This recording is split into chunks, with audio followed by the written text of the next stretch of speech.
Good morning, class. Today is the topic of ADHD.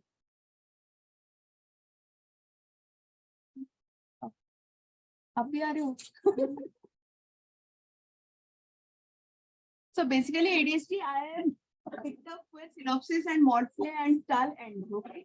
मैंने उनसे नहीं बनाया because I assumed कि as students आप वो खुद पढ़ लोगे, ठीक है? So I just googled and found latest articles on ADHD and I prepared on that, okay? So will not be reading what books, I mean standard textbook जो हम पढ़ते हैं उसमें से मैंने कुछ भी नहीं लिया. So this is kind of like the topics we'll be covering today, okay? The developmental course and the correlated characteristics, the comorbid conditions, what is the impact of living with ADHD, what are the risk factors, causal processes, the pathways, and the future of ADHD construct in the light of scientific. Basically, some new themes about ADHD, okay? Some revealing the new ADHD covering new discussion. So this is what is we already know about ADHD, okay? That it is a category of illness that has a childhood onset, neurodevelopmental illness, and it is like the main features are this hyperactivity in attentiveness. You know that, right? Which is obviously extreme and impairing. DSM in everything it has to be impairing, otherwise it is not a disorder. Okay?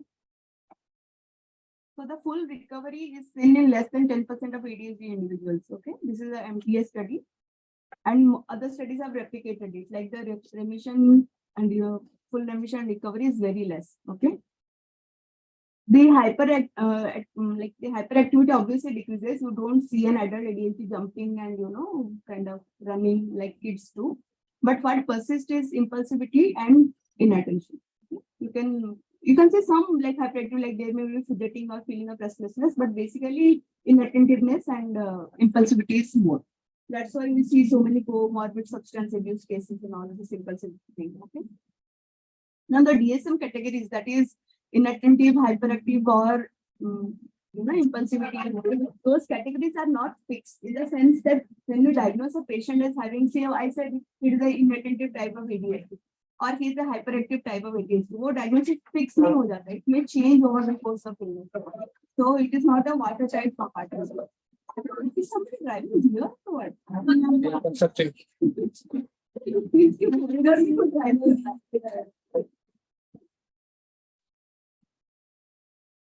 So whatever the new concept is that these types are not exactly watertight categories. They are mostly transient and features. Okay.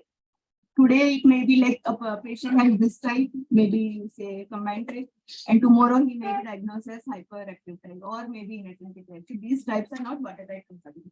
Actually, DSM also went like this with schizophrenia. No, previously we used to have paranoid and like catatonic and all these things. Now schizophrenia is schizophrenia. So maybe in future also ADHD will become like that. So if ADHD persists to early adulthood, then it will persist for later life also. So persistence is obviously a poor prognostic factor. Okay. Now there is a change in pattern of comorbid conditions as a patient grows. Obviously, because in childhood you will see conduct disorder, like opposition defined disorders. Okay. So in adulthood, it is more like anxiety disorder and substance use disorder. Okay. So what are the things determine if the ADHD will persist? Obviously, the symptom severity and if there are any comorbid major depressive disorder or conduct disorder. Okay. Like of all the comorbid disorders, these two comorbid disorders decide like they are more prone for progression. Okay, progression of ADHD, मतलब ADHD ठीक नहीं हो रहा है if there are these comorbid disorders. Genetic factors and genetically risk is there or not. I mean, patients with positive family history, do they have more persistent or not? That is still not clear. Logically, it is like they should persist, but still the evidence is not very stark like it is for these comorbid conditions and the severity. The main predictor is the severity of ADHD. If it is severe, it is more likely to persist. Most probably it will persist. Okay. So what are the new leads? This is what we discussed already. It is known. So new leads is they are saying, like researchers are saying, that adolescent or early adult diagnosis ADHD is not actually the childhood ADHD that is persisting. Okay, this we'll talk again in the later slides. They are saying that it is a new variant. Okay, because there are many patients who present in adulthood with ADHD, if you take a detailed history also, there is no evidence of childhood ADHD. So they are saying that ये ऐसा नहीं कि बचपन में undiagnosed रह गया, बचपन में था ही नहीं. So this is a new variant. So the new consensus is that ADHD may not be a full neurodevelopmental disorder as we believe till now. So these are the new researches coming up. So around 30 to 87%, this is again research data, of those presenting with ADHD in adulthood. So this many patients, like the patients we see, of them, if you take a detailed history, around 30 to 87% varies from study to study. They had no childhood ADHD. They have adult ADHD. Okay. Adult ADHD has less severe symptoms, as we discussed. Hyperactivity is not there. Okay. They have lower genetic load. Okay. They have more supportive families during childhood and higher IQ. So these are the factors associated with adult ADHD. Matlab, in the sense that if you compare childhood ADHD and adult ADHD people are generally more well settled. I mean, they are more, life is smoother, they have higher IQ, good family support. So they are kind of, so it is not sure they did not have ADHD in childhood because they had good IQ, because they had family support, or is it a completely different illness? It is still not clear. Okay? These are the new things that are under research. So what is the takeaway point? That if you see an ADHD in adulthood and there is no childhood ADHD, don't dismiss it. कि नहीं, तो ADHD है नहीं, क्योंकि बचपन में था ही नहीं. Even if there is no history of childhood ADHD, an adult can present with ADHD. Okay, and the treatment will kind of remain the same. So male to female ratio, childhood is seen more in males. Okay, 2.5 to 4 times, and but with females it increases to age. So there is one school of thought कि ऐसा नहीं कि बचपन में females don't have it. Females have it, but they are not referred much because in childhood boys, because of ADHD and somewhat because of boys are more active, so they are more referred and more taken to doctors and all, because their hyperactivity causes more problems than the hyperactivity of a female child. Okay? So there is a referral bias because boys are more disruptive. Okay? No offense to boys, this is what research says. Okay? So, and another school of thought is maybe there are some puberty related changes in sex hormones because of which it rises in females when they achieve puberty. Okay? So it may be a referral bias, or it may be truly females. It is less in female children and more as they mature and attain puberty. So can you prevent the onset of ADHD through early intervention? Okay.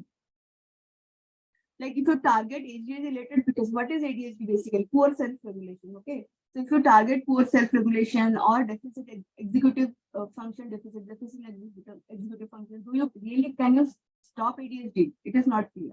Okay. A lot of things I'm saying they are not clear because the research is still undergoing. As I said, my presentation is about the new things that are going on in ADHD.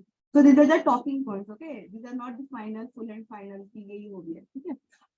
So there are some interventions, they may modify the ADHD risk factors, like genuine prevention. If a child has deficient, emotional regulation and you are kind of preventing it, so क्या ADHD सच में prevent हो रहा है? That is like a genuine prevention, okay? Or you are just decreasing the manifestation of the early disease. के बाद में जाके उसको ADHD होगा ही. So you are just delaying it. मतलब एक तो है कि genuinely आप modify कर रहे हो, बाद में उसको ADHD हो ही नहीं रहा है. और दूसरा है कि वो क्योंकि अभी आप उसको maybe you are giving therapy and you are trying to teach emotional regulation and अभी उसको एडीएचडी नहीं है लेकिन आगे चल के होगा, so you are kind of treating it. Okay, these are two different things. So this is still going on. Can some intervention like at least modify the course? At least अगर treat नहीं हो रहा, at least you can delay the onset. Okay. So if this is important because early diagnosis is very important in the sense that you have to make people, pediatricians, parents, teachers aware that early stage, even before the child is attend formal education, preschool, kindergarten, that kind of thing. To see a child having, as we say, difficult personalities, temper tantrums, crying spells, holding breath, those kind of things. So if you try to manage at that level, will it like kind of delay the onset of ADHD? That's what they're talking about. So older adults, what happens to them? Like ADHD, we generally talk in the sense of children or people going to college or working in office. But what happens to people who are like old? Okay. So this is the investigation was like it is a Swedish medical registry. The patients, they have good database of patients, so they kind of did a follow up and all, and they found out that there is an association between ADHD and adulthood and later dementia. And also it makes sense because basically you see dementia is also kind of a function with the cognition and cognitive problems in ADHD is also the same. So it kind of makes sense that ADHD later on goes on. I mean, people with ADHD later on, they have more propensity to develop dementia.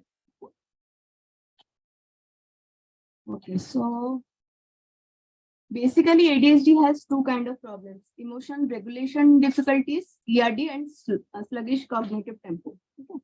Emotion regulation difficulties is like irritability, susceptibility to anger, okay, low distress tolerance. Okay, it is present in around 40 to 50% of cases of ADHD. Okay, ERD, emotion regulation difficulties. Then sluggish cognitive tempo, SCT.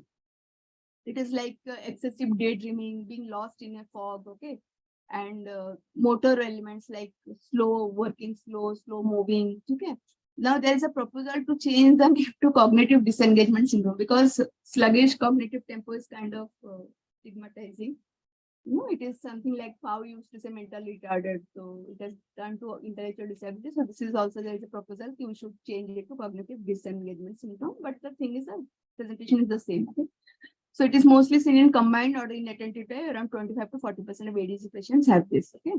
And the thing is, this SCT is different from inattention. Like ADHD patient ko inattention hota hi hai, but this is like a different parameter, like daydreaming, being lost in a fog. It's like they did the research and they found out the significance and p-value and all by data and statistical analysis. They found this is kind of a different presentation from that normal ADHD inattentiveness. So our ADHD inattentive को हम SCT है ऐसा नहीं बोलेंगे. There are different scales for it. And you can say that this patient has SCT and this does not have SCT, sluggish cognitive tempo.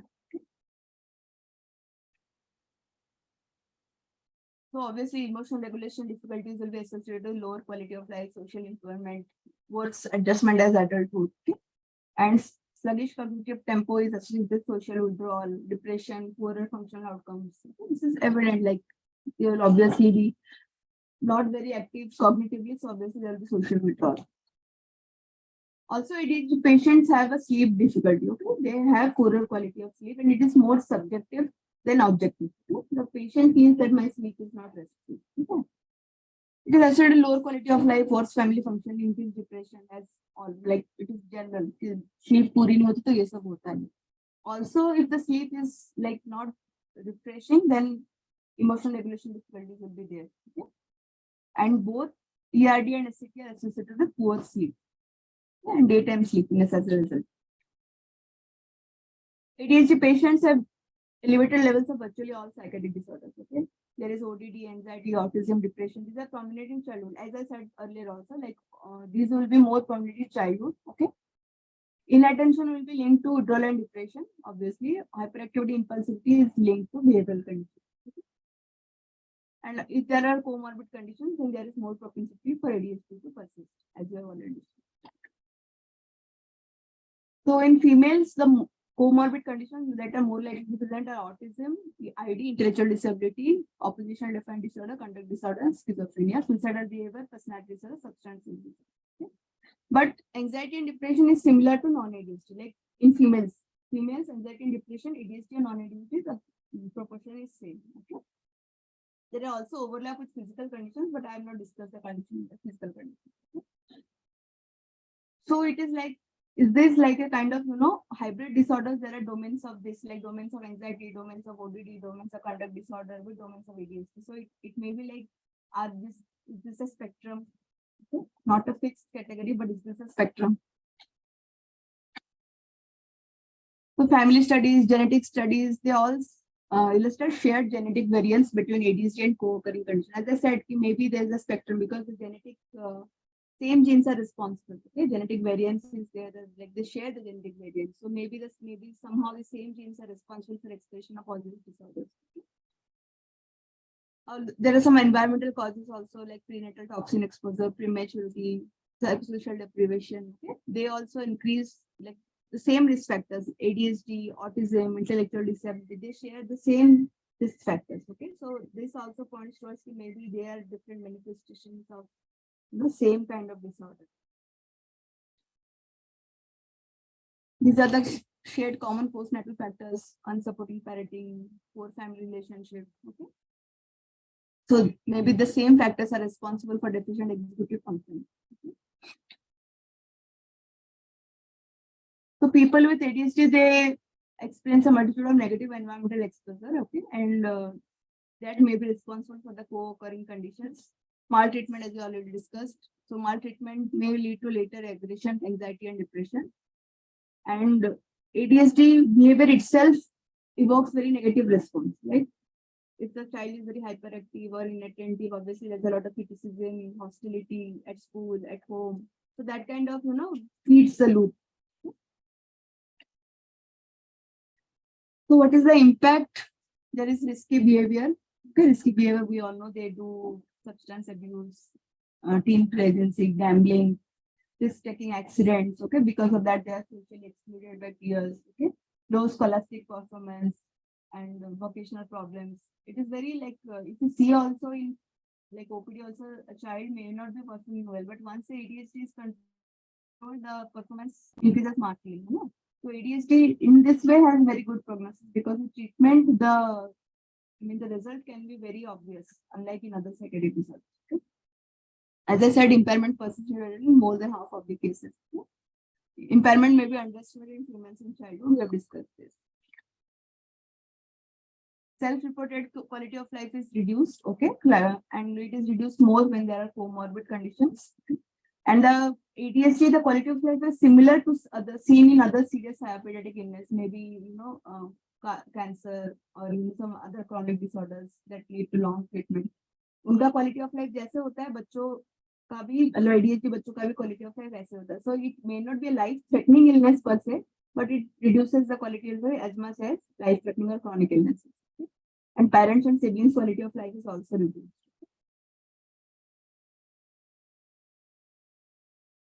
So why the help seeking is less? I think this is very like in India, this is very prejudiced, stereotyping, discrimination. Okay, ADHD ये बच्चा तो थोड़ा शैतान है, बच्चे तो थोड़े शैतान होते हैं, इसके साइकियाट्रिस्ट के पास लेके जाने की क्या जरूरत है? So this is like very prevalent in India, even in educated people. So if you try to even tell them that your child needs therapy, means it is kind of a big deal. तुमने मेरे बच्चे को ऐसे बोल दिया. It has happened to me. It actually happened to me. I have suggested to people that the child might have ADHD. I didn't even tell kids come to me. I said go to other doctors. Go to your favorite pediatrician. They stop talking to me.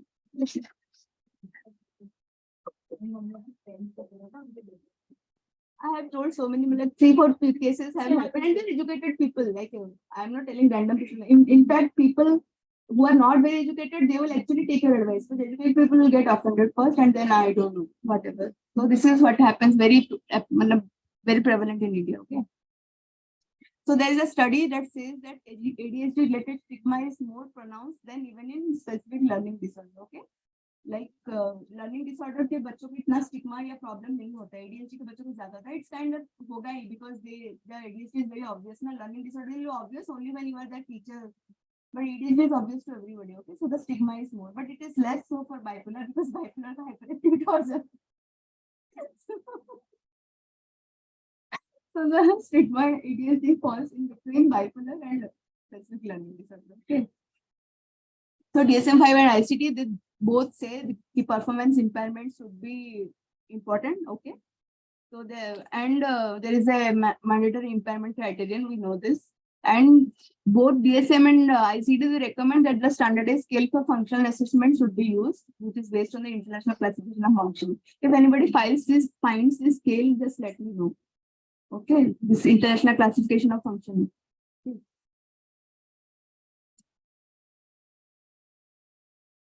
And one thing is there is no clear-cut impairment threshold over which we can diagnose ADHD. That is therefore I think we use categories. No, we don't use any numbers. A number, S number, super ADHD. So the setting the level of impairment depends on social norms and level of support. Obviously, like if a child is in city going to a school, the impairment level will be different. Child is in village, anyways, they don't have to go. The school is not very strict. They can run in the fields also the day. So obviously, they will not be diagnosed with ADHD. So it is social norms and the kind of society you live in, the kind of school you go to, the kind of economic standard you have, that kind of determines your diagnosis in ADHD. So setting those thresholds is a clinical decision. Okay, you have to take the history, you have to see the kind of background the child comes from. Okay. And how much support he has, how much resources here they have. don't diagnose ADHD per se. First, take a detailed history. Actually, the child is problematic or there is problem at home. Sometimes there is problem at home and the child is just acting out. If you take a detailed history, you might see that parents are abusive or parents are quarreling among themselves, or the child may have learning disorder, and learning disorder children, they get restless at school because समझ में आ नहीं रहा है, तो ध्यान दे नहीं रहे हैं, तो ऐसे में ADHD सबको diagnose करके पिथाइल कैंडिडेट देने से पहले you have to make a proper history. Is it really ADHD? So the treatment focuses on reducing impairment and improving quality of life. Okay? The symptoms is not so much important because the symptoms, if you like, symptoms may or may not be disturbing. Sometimes patients, they are well adjusted with ADHD symptoms. They will say that the symptoms are not problem. Problem is my sleep. Okay. So ask the patient, try to involve, especially adult ADHD patient, because adult ADHD patient, they have already completed the education route. So ask them what is the problem, main focus of problem. Okay.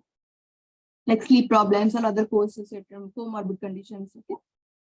So even the Europe and their healthcare authorities have also started to recommend this approach, that try to involve the patient in the treatment and ask them what is their main problem. Is it inattentiveness? Is it hyperactivity? Is it sleep problems? Is it comorbid medical disorders? Take a detailed history. These factors and causal processes in pathways. Okay. The heritability is around 74%. And across generations, it is complex. Like there is, you cannot determine that father has, so children will have, or mother has, so children will have. It may not. It may skip a generation, skip 2 generations. Okay.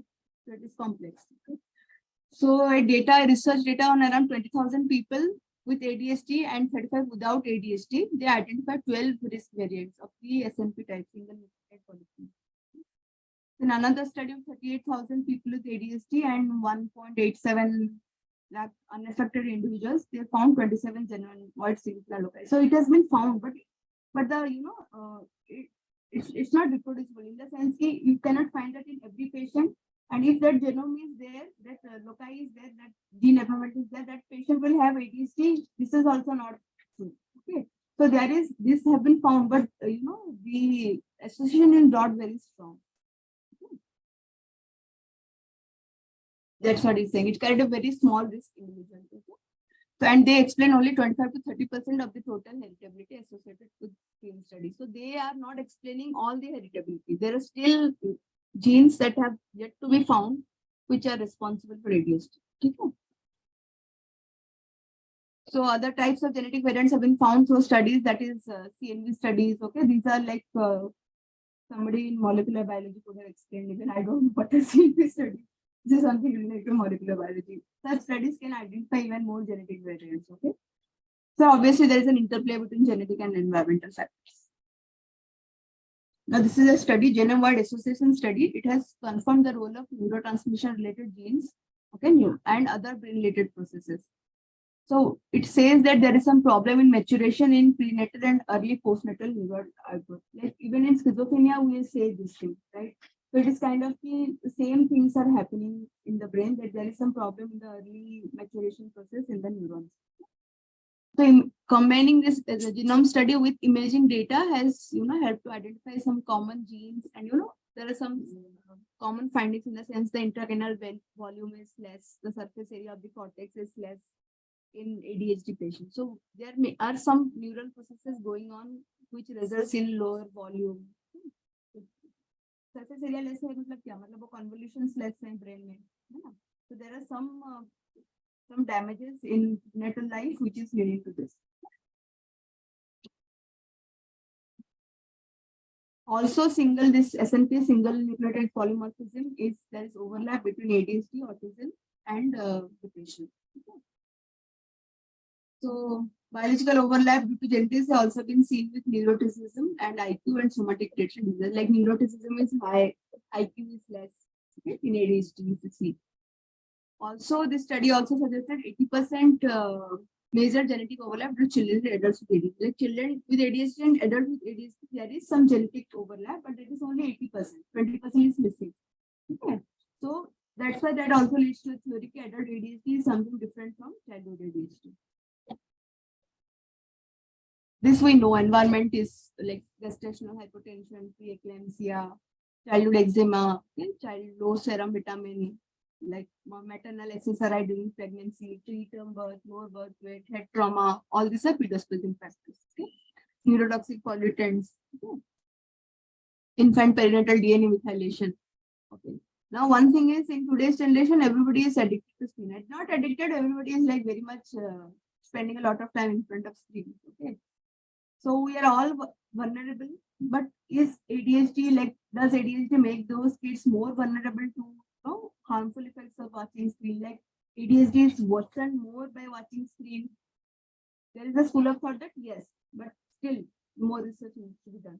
Well, in the sense that already if we're seeing the screen, no, that gives us a kind of instant gratification. Like screen देख देख के हमें फिर पढ़ने का भी मन नहीं होता because screen is like दे रहा है ना, हम passively ले रहे हैं शॉर्ट्स रील्स देख रहे हैं है ना, क्लिक कर रहे हैं. So is it that it will worsen ADHD कि उनका attention और भी बिगड़ जाएगा, है ना, focus और भी बिगड़ जाएगा. So that is what school of thought. And brain, there is D1 and alpha 2 receptors. They modulate attention and cognitive control. Okay. So in ADHD, there is problem in these receptors, in striatal D2, D3 receptors, dopamine transporters. Okay. All this is like they are involved in motivation, reward, delay, aversion, inattention learning. So all these receptors and areas are involved. Now, these are the receptors that are involved in modulating arousal and attention. Okay, catecholamine, glutamate, acetylcholine, nicotine, GABA, histamine, serotonin. So, all these receptors may be involved in ADHD. PET scanning has shown that striatal dopamine receptor and postsynaptic dopamine receptor function is altered in ADHD, and norepinephrine is an important modulator of dopamine neurotransmission. So, that's why norepinephrine specific drugs they work, but they are less effective at controlling symptoms than stimulants because stimulants have effects at both dopamine and norepinephrine receptors. Norepinephrine specific drugs they work only at norepinephrine receptors, but stimulants they work at both dopamine and NE receptors. That's why they are more effective. Now the PET method to study the NE is less developed. Okay, so the full regulation of any full extent of any regulation in ADHD is harder to study. Like we know more about dopamine and dopamine receptors than we do about NE and NE receptors because the PET scans is not very much developed yet to study NE and NE receptors. So meta-analysis of structural MRI studies, they confirm reduced total brain volume, as I said, and smaller localized gray matter volumes in regions like that involve the putamen, globus pallidus, caudate, and ACP. So frontocortical and subcortical correlates of deficits in timing, inhibition, and attention have been reported in functional MRI meta-analysis. So even PET scans, MRI scans, fMRI scans, and then we'll see real-time fMRI scans, they all point to some kind of brain abnormality. There is decreased cortical volume, decreased surface area, abnormality in the striatal pathways, dopamine receptors. So analysis has moved to a more system science approach, focusing on brain networks and circuits than particular regions. So the most we are studying now about circuits, okay?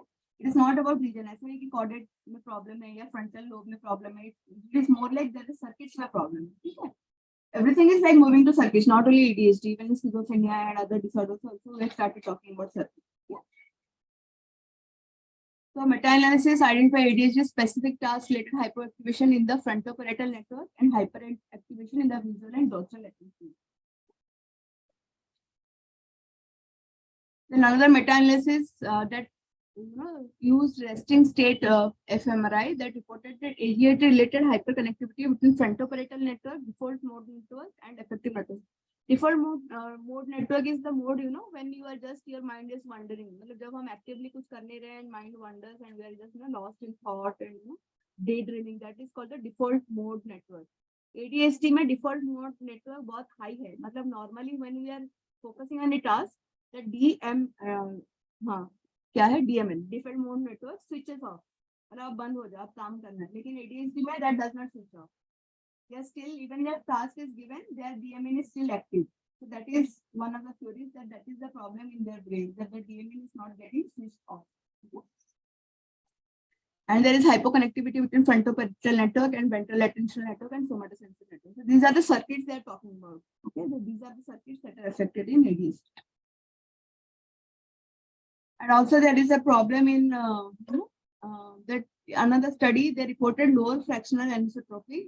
That is a measure of white matter fiber organization in two corpus callosal tracts as well as the inferior fronto-occipital fasciculus and left inferior longitudinal fasciculus.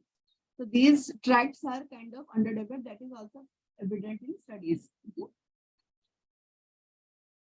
Now there is another study that is called the Enhancing Neuroimaging Genetics to Maternity, ENIGMA study. Okay, ENIGMA has detected smaller total intracranial volume, total cortical surface area, and volumes of subcortical nuclei, including amygdala, hippocampus, and caudate putamen nucleus accumbens. Previous studies also it replicated the same thing. Okay, and interestingly, no effects were seen in adult samples of ADHD. Like ये जो सारा उनका reduced cortical volume, reduced surface area, abnormality, that is all seen in childhood ADHD. Adult ADHD में नहीं है. That also points to adult ADHD is a different entity from childhood.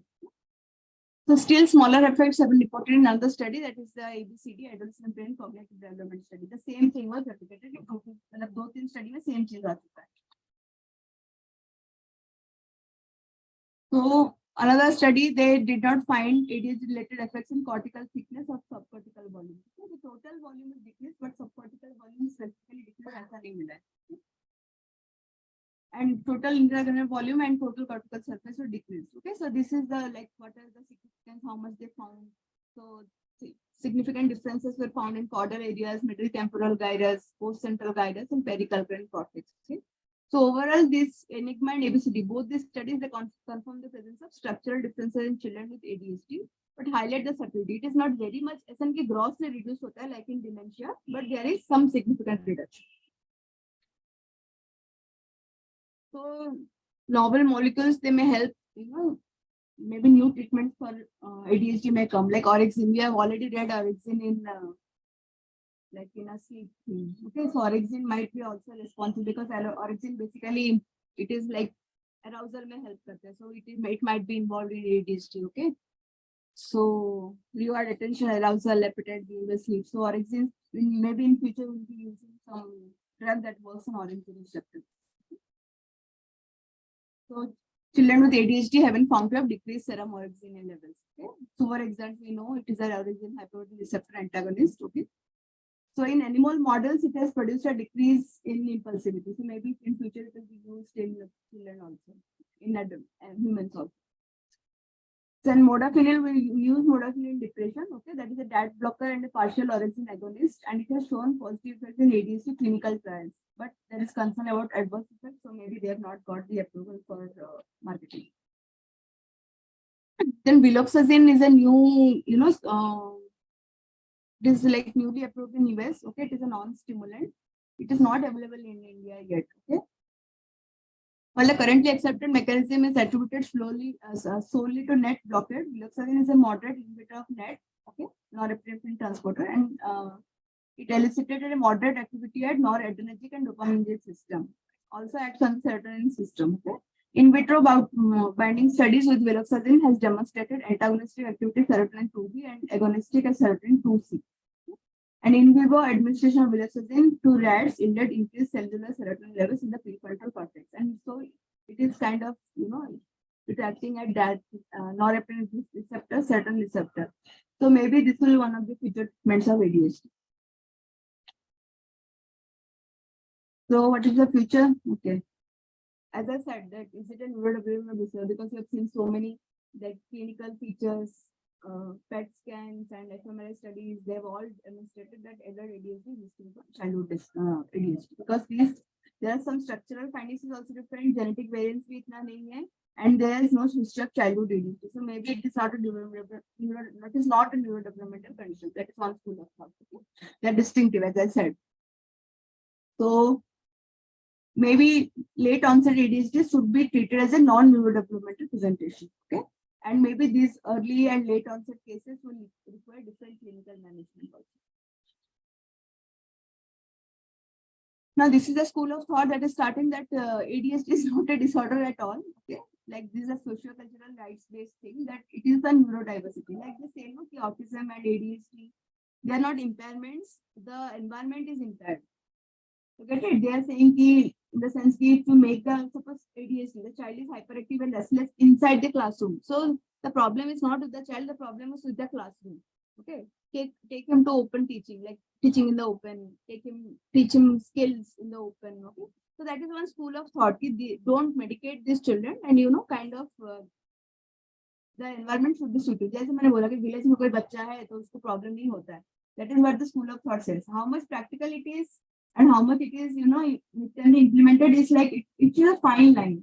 Okay, we can do some environmental modification, but then ultimately it should not become, a kind of fad जहाँ पे ADHD as a disorder is completely ignored. Like ADHD is not a disorder, will not take treatment. This will work only if it works. It goes alongside treatment. Okay, pharmacotherapy. So they are saying ADHD is a part of a wider spectrum of naturally occurring variation and challenges. Okay. And so they call it that it is neurodivergence. It is not a disorder, it is neurodivergence. Okay. So it emphasizes the acceptance of ADHD and accommodation too by family, peers, schools. Okay. So impairment shifts from being something intrinsic to ADHD per se and to being something that is, socially constructed, situated, and context contingent. Like the context is the problem, not the patient. So this is a new school of thought, but obviously it never goes कि ऐसा नहीं कि doctor से सही है या सिर्फ ये लोग ही सही है. There should be a middle path. There should be some environmental modification, but also there should be some treatment on it. Okay.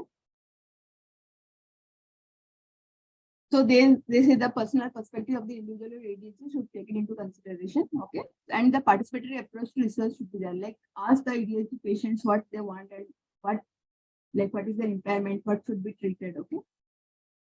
So expertise by experience isko bolte hain. Because I have the disease, I have the experience, that's why I'm an expert. So the term is expertise by experience. Okay. They can inform the research questions asked and the methods employed and the interpretation of results made. This is a school of thought, especially in the West. India mein to pata nahi abhi tak hai, but you never know. So this concludes my lecture. These are the references. So basically take away point is कि adult ADHD is different from childhood ADHD. अगर कोई adult ADHD आता भी है और childhood ADHD नहीं है, फिर भी उसे ऐसे ADHD नहीं है करके जाने मत दो. इंस्पिनल मिथाइल फेंडेट देके देखो, एटोमोक्सेटिन देके देखो. को-occurring conditions को treat करो, comorbid conditions को treat करो. जो substance abuse वाले आते हैं उनको काफी impulsivity होता है, तो क्या उनको ADHD है? हर substance में ADHD evaluate करो, अगर लगता है तो उसका treatment करो. ठीक है. There is like genetic, obviously it is genetically transmitted, but all the factors are not yet known. And try to involve the patient and the family, do a proper assessment before you label or diagnose as ADHD. Kindly rule out other comorbid conditions or any problems at home, or if there are other common like ODD, conduct, ये सब है, तो ये सब भी देखो, उसका भी appropriate treatment करना चाहिए. Thank you. ठीक है, कुछ पूछना है? हाँ, वो फंक्शनल स्केल है, वो स्केल ढूंढना पड़ेगा.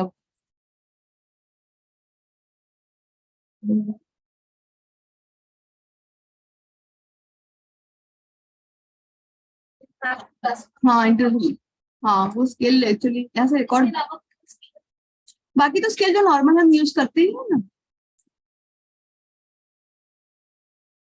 इसको रिकॉर्डिंग कैसे बंद करते हैं? एनीवेज हो गया था. ठीक.